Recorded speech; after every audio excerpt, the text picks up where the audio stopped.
안녕하세요. 고품격 크리스천 차트 토크쇼 차톡 진행을 맡은 김근영 목사입니다. 네, 차톡에서 정확한 발음으로 차트를 읽어드릴 아나운서 나경철입니다. 자, 목사님, 어제 제가요 좀 뜻밖의 예약 문자를 받았어요. 뭐 식당 예약 문자 이런 거 받으신 거예요? 뭐 식당 예약, 제가 먹는 거 좋아하기 때문에 그런 문자도 좋아하긴 하는데 그건 아니고 1년 전에 자, 내가 3월 1일에는 여기를 꼭 방문해 보겠다라고 제가 저한테 보낸 예약 문자였어요. 그게 가능하군요. 예. 네. 와, 근데 그게 어디예요, 근데? 그게 어디냐면 망우역사공원 안에 있는 애국지사 묘역이었습니다. 애국지사 네, 묘역이요? 애국지사 묘역. 되게 심오하죠? 와. 2024년에 저희가 이제 차톡 진행할 때 3.1절에 맞춰서 기독교 여성 독립운동가를 저희가 소개를 했었는데 그때 좀 마음에 좀 감동이 있어서 내년에는 내가 여길 좀 가족과 함께 가봐야겠다 하고 이제 잊지 않으려고 예약을 해둔 그 문자였던 거죠. 대단하시네요. 저도 뭐 자주는 아니지만 가끔 들리는 묘지가 있거든요. 아, 그렇군요. 어디에 있는 건가요? 양화진 선교사 묘원입니다. 저는 사실 늘 그 길을 지나다닙니다. 왜냐면 상암동으로 출근을 하기 때문에 그러시구나. 강변북로에서 오른쪽 위를 보면 양화진 그 선교사 묘역이 보여요. 그래서 네. 그때마다 좀 나도 한번 가봐야지 하면서 계속 못 갔던 그런 좀 아쉬움이 있습니다. 네, 양화진 선교사 묘는 우리나라 근대사를 기억할 수 있는 공간으로 여기에는 구한말 우리나라를 위해 헌신한 선교사님과 그 가족들이 묻힌 곳입니다. 또한 이곳에는 우리나라의 독립을 정말 적극적으로 도와주신 외국인 독립운동가들의 그 묘지도 만나볼 수 있는 장소입니다. 네, 사실 뭐 선교사님들은 복음을 전하러 우리 땅에 왔지만 일제강점기 조선의 아픔을 보고 우리의 독립을 도운 또 다른 애국자가 아닐까 하는 생각을 좀 늘 해왔었거든요. 예, 맞습니다. 그래서 준비한 오늘의 주제, 우리나라의 독립을 도운 외국인, 푸른 눈의 독립운동가입니다. 조선 말기의 선교사들은 의사, 간호사, 교육자, 기자의 신분으로 우리나라를 방문했습니다. 그들은 교육과 의학 등 여러 분야에서 한국의 근대화에 영향을 미쳤고 그중에는 우리나라 독립을 위해 힘쓴 분들이 굉장히 많습니다.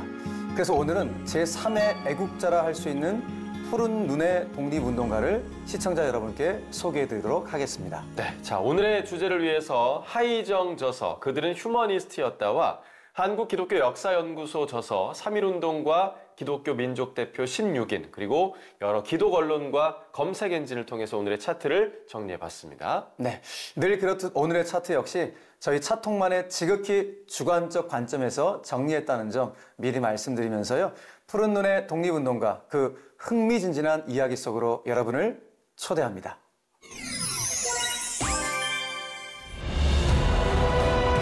푸른 눈의 독립운동가 5, 부산에 온 호주의 여선교사들. 2022년 국가보훈처는 1919년 부산 일신여학교 3.1 만세운동을 주도한 호주에서 온 여선교사 3명을 독립유공자 포상에 추서하게 됩니다. 당시 부산 일신여학교 교장 마가렛 데이비스 선교사에게는 건국 훈장 애족장이, 또 학생 감독을 맡았던 이사벨라 맨지스와 학생을 가르쳤던 데이지 호킹 선교사는 건국 포장 추서를 받았습니다. 네, 호주의 여선교사들이 추서를 받게 된 배경에는 광복회 호주지회의 역할이 컸습니다. 광복회 호주지회는 외국인 독립유공자가 72명이나 있는데도 불구하고 호주인 독립유공자가 한 명도 없다는 것에 안타까워했습니다.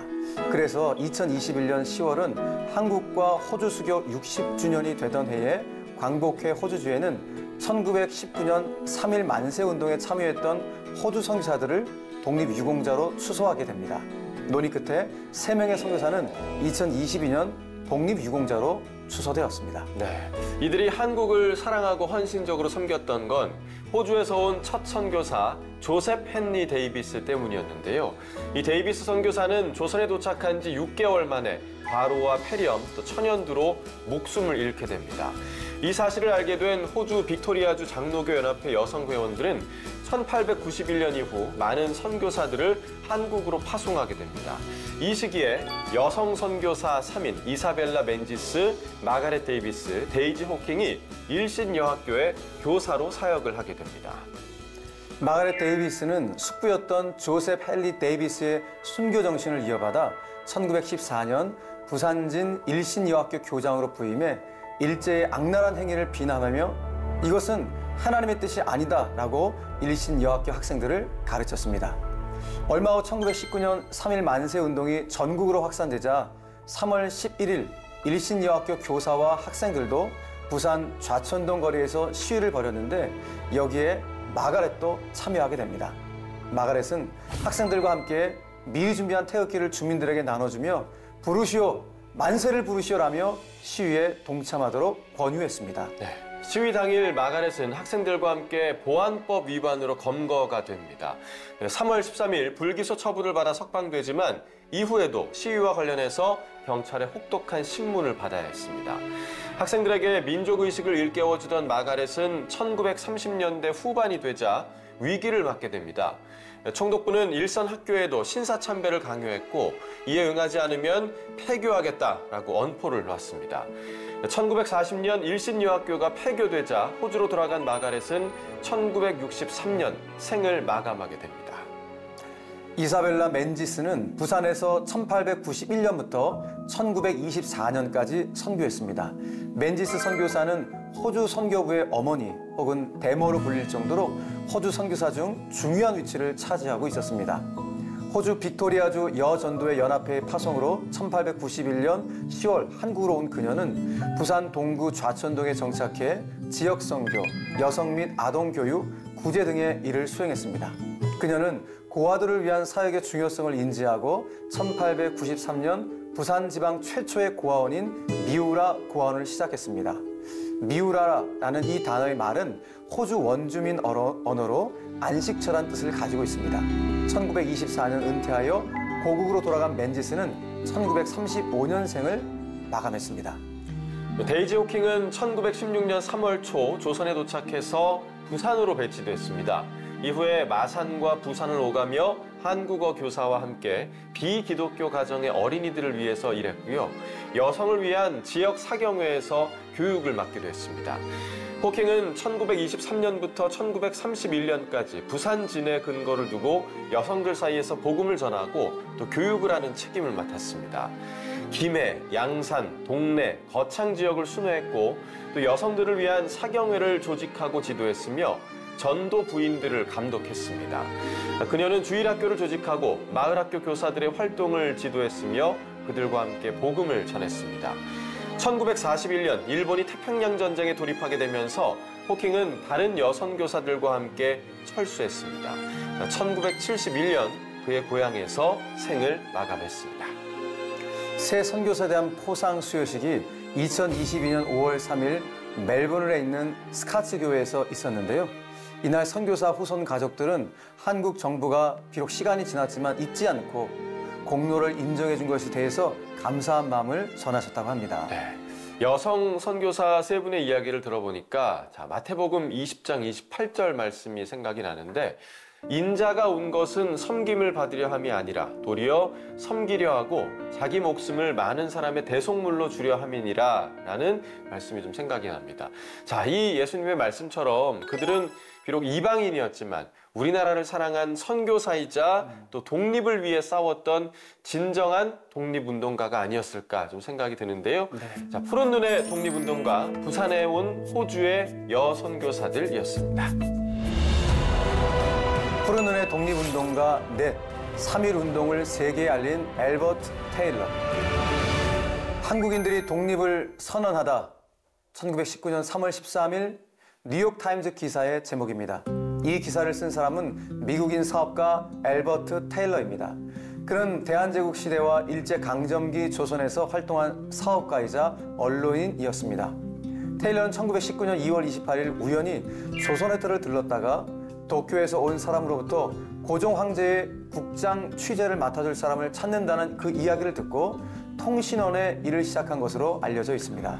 이날은 테일러의 아들인 브루스가 세브란스 병원에서 태어난 날이자 독립선언서가 세브란스 병원 지하실에서 인쇄된 날이었습니다. 일본 경찰이 독립선언서를 찾기 위해 병원을 샅샅이 뒤졌지만 찾지 못했습니다. 그 이유는 이제 막 태어난 브루스의 침대보 밑에 이 독립선언서 뭉치를 숨겼기 때문인데요. 그 후에 앨버트는 독립선언서를 미국으로 타전해 전 세계에 조선의 독립운동을 알릴 수 있었습니다. 제가 생각해보면 첫 아들을 낳는 날은 이게 정말 정신이 없을 것 같은데. 그렇죠. 예. 그런데 테일러는 정말 어떻게 그 순간에도 언론인으로서의 역할을 너무나 잘 담당했구나 그런 맞습니다. 생각을 해보게 됩니다. 네. 테일러는 고종의 국장 취재 이후 3.1운동 관련 후속 보도를 계속 이어나갔습니다.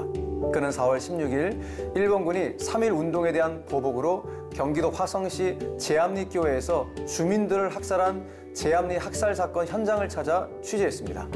그의 기사는 4월 24일 뉴욕타임즈에 일본군이 한국인을 학살했다고 전한다라는 제목의 기사를 게재했고 일본에서 발행되던 영자지 재팬 애드버타이즈에도 같은 기사로 보도했습니다. 이에 따라 엘버트는 6개월형을 선고받게 됩니다. 그는 일제강점기 내내 일제 감시 대상이 됐습니다. 엘버트가 투옥돼 있는 동안 아내 메리는 그들의 집 딜쿠샤에 억류됐습니다.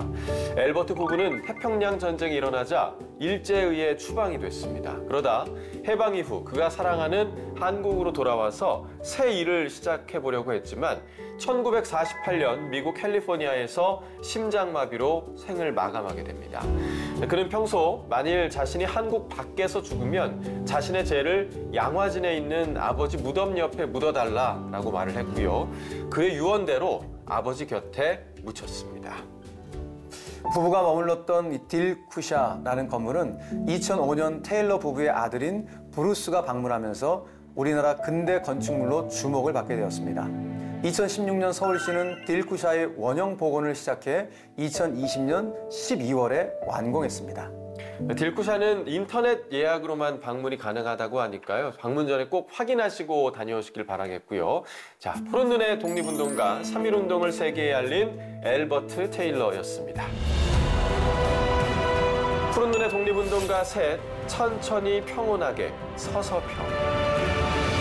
1934년 7월 7일 전라도 광주에서 이색적인 추도식이 열렸습니다. 1912년 전라도 땅에서 22년 3개월 동안 치열한 삶을 살았던 처녀 선교사의 추도식이 있었습니다. 그의 한국식 이름은 서서평이었고요. 본명은 엘리자베스 셰핑이었습니다. 엘리자베스 셰핑 선교사는 1880년 독일 헤센주 비스바덴에서 태어났습니다. 어렸을 때 미국으로 건너가 카톨릭 미션 스쿨에 진학했고 간호사가 되기 위해 1901년 뉴욕주에 있는 성 마가병원 간호전문학교를 졸업했습니다. 이후 카톨릭에서 개신교로 개종하고 남장로교회에서 파송하는 해외 선교사에 자원하여 1919년 한국으로 오게 됩니다. 네, 1912년에 한국으로 파송된 서서평은 서울 세브란스 병원에서 근무하기 시작했습니다. 특히 1919년 3.1운동으로 다친 조선인들을 치료해주고 독립운동가들의 옥바라지를 해주기도 했습니다. 하지만 이러한 활동은 서울에서 금지되게 되죠.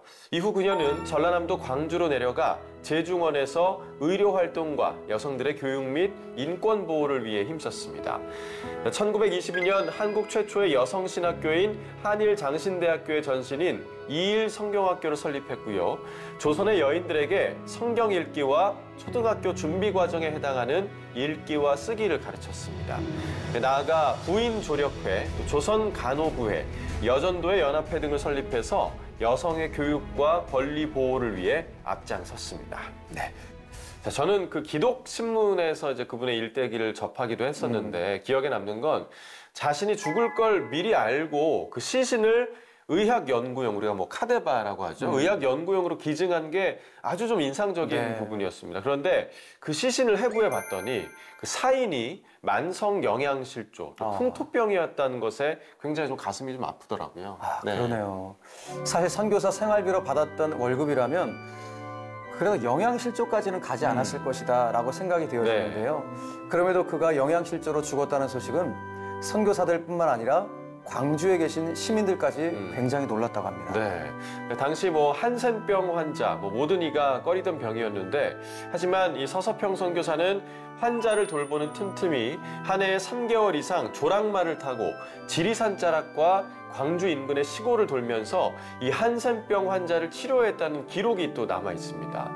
또한 자신의 이름조차 없어서 큰년, 작은년, 뭐 개똥이 엄마라고 불리던 그들에게 이름을 하나하나 지어줬고요. 또 사람으로 사는 즐거움과 정체성을 심어주기도 했다고 합니다. 또 그녀에게는 문둥이 어머니라는 별명이 따라다녔는데요. 한 번은 일제가 한센병을 없애려고 강제로 정관 시술을 하려고 하자 이에 분노하게 된 서서평은 수백 명의 한센인과 함께 조선 총독부를 향해 대행진을 하게 됩니다. 광주를 떠날 때 150명이었던 무리는 서울에 도착하자 500명이나 늘어나 있었다고 합니다. 그들은 총독부 앞에서 손뼉을 치고 발로 땅을 구르며 시위를 벌였습니다. 결국 총독은 이들의 요구를 들어주고 거기다 소록도에 한센인 복지시설을 늘려줄 것을 약속했다고 합니다. 자, 임종시 그가 남긴 유품으로 이 낡은 담요 반장과 동전 7전, 또 강냉이 가루 2홉이 전부였습니다. 1934년 7월 7일 그녀의 장례식은 광주 최초의 시민사회장으로 진행이 됐고요. 이후 미국 남장로교 해외선교부는 그의 공로를 높이 평가해서 한국 파견 선교사로는 유일하게 가장 위대한 선교사 7인 중에 한 명으로 선정을 했습니다. 네, 이 땅에 예수님의 모습을 보여주고 가신 선교사님의 삶을 기억하면서 우리 역시 그분처럼 살다 가기를 다시 한번 소망해보는 시간이 됩니다. 예. 푸른 눈의 독립운동과 천천히 평온하게 서서평이었습니다. 푸른 눈의 독립운동가 둘, 문화훈장을 받은 유일한 일본인 소다 가이치. 소다 가이치는 1867년 10월 20일 일본 야마구치현 소네 무라시미다 마을에서 태어났습니다. 어려서는 오카야마시에 있는 서당에서 한학을 공부했고 21세 때 고향을 떠나 방랑 생활을 시작했습니다. 잠시 중국 본토에 가서는 해군으로 복무하기도 했고요. 또 중국 혁명의 아버지죠. 순원을 만나서 혁명운동에 가담하기도 했습니다. 그러다가 다시 대만으로 돌아가 방랑 생활을 이어갔는데요. 그러던 어느 날 술에 찌든 소다는 대만의 어느 거리 한 귀퉁이에 의식을 잃은 채 쓰러지고 말았습니다. 아무도 거들떠보지 않은 그때 무명의 한국인이 죽어가는 소다를 업고 여관으로 데려가 치료도 해주고 또 밥값도 치러줬습니다. 네, 조선의 선사인 선한 사마리안을 만났네요. 그 덕분에 소다는 죽음을 면하게 되었습니다. 소다는 이 일로 방황을 끝내게 되죠. 6년 뒤 소다 가이치는 자기 생명을 구해준 은인의 나라에 가서 이 은혜에 보답하기로 결심을 합니다. 한국에 온 소다는 서울 YMCA 전신인 황성 기독교 청년회 학관에 일본어 선생으로 취직하게 됩니다. 당시 YMCA 종교부 총무를 맡고 있던 월남 이상재 선생을 만난 뒤 그의 인품에 감화돼 그리스도인이 되었습니다. 4년 뒤에는 숙명여고와 이화여고 영어교사 우에노를 만나 결혼도 하게 되는데요. 그때부터 소다는 서울 중구 회원동 경성감리교회 전도사가 되어 복음을 전하기 시작합니다. 1911년 9월 일제는 데라우치 마사다케 조선 총독 암살을 모의했다는 혐의로 민족 지도자들을 대거 검거하는 105인 사건을 일으켰습니다. 윤치호, 이상재 등 YMCA 인사도 끌려가서 고문을 겪게 되자 소다는 데라우치 총독에게 무고한 사람을 당장 석방하라라고 촉구했습니다. 그를 보육의 길로 이끈 사람은 일본 아동복지 사업의 선구자로 불리는 사다케 오토지로였습니다. 소다 부부는 용산구 후암동의 가마쿠라 보육원에서 정성을 다해 아이들을 돌봤습니다. 그때는 버려진 아이가 거리에 넘쳐났는데 세계 대공황까지 겹치면서 하루하루 버티기 힘든 그런 상황이었습니다. 소다는 가마쿠라 보육원 출신이 나중에 독립운동가가 됐다는 이유로 일제 헌병에 끌려가 고초를 겪기까지 했습니다. 소다는 76세의 나이로 함경남도 원산의 일본인 교회의 초빙이 됩니다. 당시 서울 일신초등학교 교사이던 아내에게 보육원을 맡기고 혼자 부임했다가 그곳에서 해방을 맞게 됩니다. 서울로 내려온 소다는 전쟁에서 진 일본인의 마음을 위로하고 회개를 촉구하기 위해서 일본으로 건너가게 됩니다. 그러나 아내는 여전히 고아들을 돌보느라 한국에 남아 있었습니다. 그는 일본에서 신일본을 건설해야 한다고 주장하며 세계 평화라고 적힌 어깨띠를 두르고 한 손에는 성경책을 든 채 전국을 다니며 전쟁을 일으킨 일본인이 회개해야 한다라고 외쳤습니다. 또 가는 곳곳마다 일본인이 인류의 범한 죄를 용서해달라고 기도했습니다. 안타깝게도 이제 소다의 아내는 1950년 72세의 나이로 남편 없이 세상을 떠나게 됩니다. 당시는 한일 간 국교가 없던 상태였기 때문에 소다는 아내 임종을 결국 보지 못했습니다. 이를 안타깝게 여긴 일본의 한 기자가 1960년 아사히 신문에 소다의 방한 허용을 촉구하는 칼럼을 실었고 한경직 목사가 적극적으로 나서 1961년 5월 특별기편으로 한국에 돌아올 수 있게 됐습니다. 소다는 영락 고린원에서 아이들과 함께 여생을 보내다가 이듬해 3월 28일 생을 마감하게 됩니다. 장례식은 국회의사당에서 사회단체 연합장으로 치러졌습니다.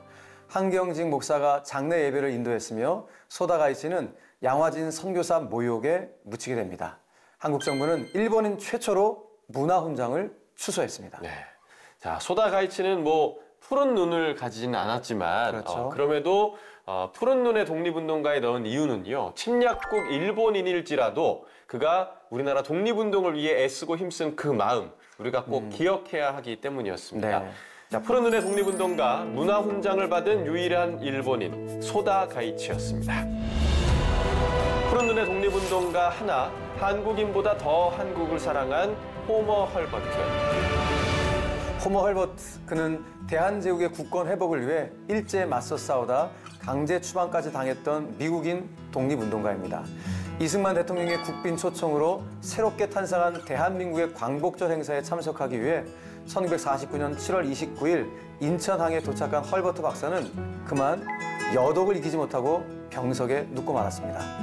미국 버먼트에서 목사의 둘째 아들로 태어난 헐버트, 1884년 다트마우스 대학을 졸업하고 유니온 신학교 재학 중 우리나라 최초의 근대식 국립학교 유경공원의 영어 교사로 초빙돼 벙커, 또 길모어와 함께 한국에 오게 됐습니다. 1891년까지 교사로 일하게 된 헐버트는 유경공원에서 영어, 역사, 자연과학, 지리, 수학 등 근대 서양 학문을 가르쳤는데 1891년 지리도서 3인 필지를 한글판으로 발행했습니다. 유경공원 축소로 미국에 돌아간 헐버트는 아펜젤로 선교사의 권유로 목사 안수를 받고 1893년 북감리교 선교사로 다시 한국에 오게 됩니다. 주시경과 함께 국문연구소를 설립하고 한글을 연구하면서 띄어쓰기와 점찍기를 도입했습니다. 1896년 서재필, 주시경, 헐버트 등이 만든 독립신문이 간행물로는 최초로 한글 띄어쓰기를 사용한 것으로 알려져 있습니다. 독립신문 이전의 글들은 띄어쓰기가 되어 있지 않습니다. 헐버트는 독립신문을 만들 때 영문처럼 띄어쓰기를 하면 어떨까 하고 제안했고 독립신문 관계자들을 그 뜻을 받아들여 그때부터 띄어쓰기를 시작했다고 합니다. 그래서 지금도 일본어나 중국어는 띄어쓰기가 없지만 우리나라는 헐버트의 영향으로 띄어쓰기를 사용하고 있는 것입니다. 네, 그는 특히 우리나라의 독립을 위해서 큰 노력을 기울였습니다. 그는 소위 춘생문 사건에 관여한 데 이어 관립학교 교장에 취임하는 등 고종과 깊은 관계를 맺게 됐습니다. 을사늑약이 체결되기 전에는 고종 황제의 밀사로 루즈벨트 미국 대통령에게 외교적인 도움을 호소하기 위해서 미국으로 건너갔습니다. 고종 황제는 1907년 네덜란드 헤이그에서 열린 제2차 만국 평화회의의 특사를 파견해 일제의 침략과 제2차 한일협약의 부당함을 알렸습니다. 이때 고종 황제는 헐버트를 통해서 외교 활동을 펼쳤습니다. 이 사건으로 인해 헐버트 선교사는 한국으로 돌아오지 못하고 미국으로 돌아갈 수밖에 없었습니다. 우리나라가 일제에 강제로 합병된 후에도 헐버트는 우리나라의 독립을 위해 노력했으며 강연과 기고를 통해서 한국 독립의 정당성을 주장했습니다. 헐버트는 국권 회복운동 기간에 일제에 항거하며 한국인이 할 수 없는 일을 한 독립운동가였고 조선의 젊은이들에게 미래에 대한 꿈과 희망을 불어넣은 교육자였으며 또 수많은 저술로 한국의 역사와 문화를 소개한 언론인이자 또 역사학자였습니다. 그는 그토록 보고 싶어 했던 대한민국 광복절 행사를 끝내보지 못하고 1949년 8월 5일 86세의 나이로 생을 마감하게 됩니다. 그의 영결식은 대한민국 최초의 서회장으로 거행됐으며 유언에 따라 미국이 아닌 양화진 선교사 묘원에 묻히게 되었습니다. 1950년 우리 정부는 호머 헐버트 박사의 공로를 기려서 외국인 최초로 대한민국 최고의 훈장인 건국훈장 태극장을 수소하였습니다. 또 2013년 7월에 이달의 독립운동가에 선정이 됐고 이듬해와 그 이듬해에는 대한민국 금관문화훈장과 제1회 서울 아리랑상이 차례로 추서됐습니다. 자, 저는 이분의 유언이 좀 기억에 많이 남는 것 같은데요. 웨스터민스터 사원보다 한국에 묻히고 싶다. 자, 우리나라를 얼마나 사랑하고 아꼈는지 이 유언만 들어봐도 그 느낌이 좀 고스란히 좀 전달되는 것 같습니다. 맞습니다. 네. 양화진에 있는 그분의 묘지 앞에 서면 사실 그 감동이 더 웅장하게 다가오는 것 같습니다. 그럴 것 같습니다. 꼭 한번 이 양화진에 가서 그 묘 앞에서 우리나라를 사랑해 주셔서 감사합니다라고 말씀을 좀 드리고 싶네요. 자, 푸른 눈의 독립운동가, 한국인보다 더 한국을 사랑한 호머 헐버트였습니다. 세상의 모든 주제를 차트로 이야기해보는 고품격 크리스찬 차트 토크쇼 차톡. 오늘은 우리나라의 독립을 도운 외국인, 푸른 눈의 독립운동가에 대해서 알아봤습니다. 자, 목사님, 오늘 진행하시면서 느낀 소감이 있다면 말씀 부탁드리겠습니다. 제가 생각이 많을 때 가끔 이제 양화진 선교사 묘원을 이렇게 찾곤 하는데요. 묘원을 찾을 때 한 방문객이 언더우드 선교사님 있죠. 그 언더우드 선교사님 가족묘 앞에서 일제 강점기 친일파도 있었는데 한숨을 쉬시면서 외국인 선교사들은 이렇게 우리나라를 위해 가족까지 희생하며 우리나라를 도와주셨네. 정말 훌륭한 분들이시다라고 말한 것을 들을 수가 있었는데 그때 저 역시 많은 생각을 하게 되었습니다. 당신 나라보다 대한민국을 더 사랑해 이름도 없이 빛도 없이 이 땅에 묻힌 그 선교사님들 그분들이 계셨기 때문에 지금의 우리 대한민국이 있고 그분들로 인해 우리가 복음을 듣고 영접할 수 있었다는 걸 생각하면 얼마나 감사한지 모르겠습니다. 맞습니다. 다행히 지금 또 복음을 받아들인 많은 선교사님들이 또 그 정신을 이어받아서 열방에 나가 선교하고 계시는데요. 정말 열심히 선교하시는 것을 보면서 야, 우리 참 우리 선교사님들한테 잘 배웠다 라는 그런 생각을 다시 한번 해보게 됩니다. 네, 그렇습니다. 뭐 시간 관계상 저희가 외국인 독립운동가들을 모두 소개해드리진 못했지만 자, 3월 우리나라를 위해 헌신한 선교사님들을 떠올리면서 그분들의 희생을 기억하는 그런 시간이 되길 소망해 보도록 하겠습니다. 고품격 크리스찬 차트 토크쇼 차톡, 저희는 다음 주에도 흥미롭고 재밌는 차트로 찾아올 것을 약속드립니다. 시청자 여러분, 다음 주에 꼭 다시 만나요.